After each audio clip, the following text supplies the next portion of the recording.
We're starting with Excel Lesson 12, Step by Step 17.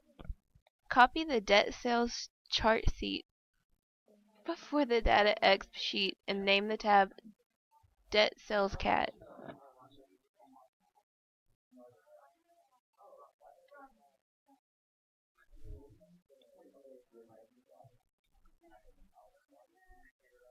On the Design tab, use the Change Chart Type button to change the chart back to a clustered column.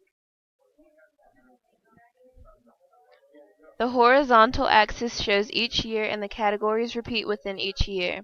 We're going to change the chart so each category is a group and each year is shown as a different bar color.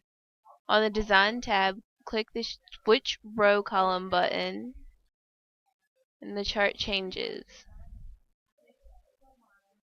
Save the workbook.